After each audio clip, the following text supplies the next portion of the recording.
بسم اللہ الرحمن الرحیم ان الحمد للہ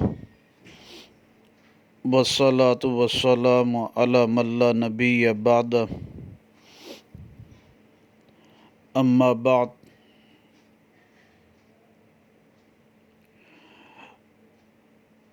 نبی پاک صلی اللہ علیہ وسلم کے بعد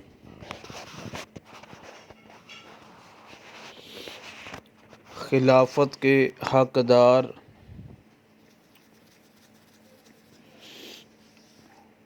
حضرت ابو بکر صدیق رضی اللہ تعالیٰ عنہ ہیں، اور وہ خلیفہ بلا فصل ہیں۔ اس بارے میں کثیر روایات مبارکہ موجود ہیں۔ ترمذی شریف کی جلد نمبر ثانی صفحہ نمبر 686 رقم الحدیث 3645 ہے۔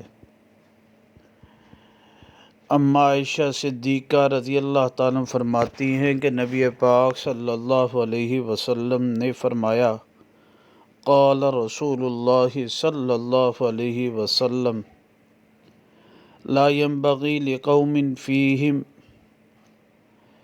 کسی قوم کے لیے یہ مناسب نہیں کہ ان میں فیہم ابو بکرن، کہ ان میں ابو بکر موجود ہوں، ان یؤمہم غیرہ، اور ابو بکر کے علاوہ کوئی ان کی امامت کروائے۔ یہ حدیث مبارکہ میں نبی پاک صلی اللہ علیہ وسلم سے مروی ہے۔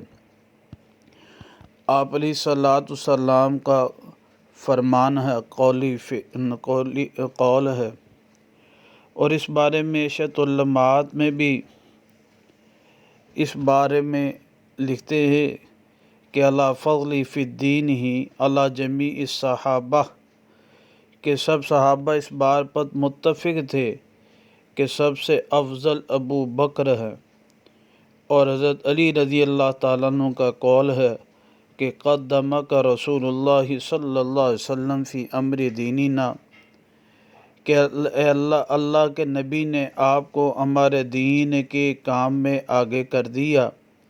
فمن الذی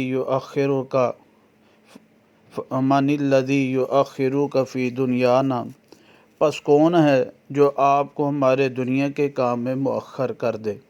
یہ حضرت علی رضی اللہ تعالیٰ عنہ کا فرمان بھی ہے۔ وآخر دعوانا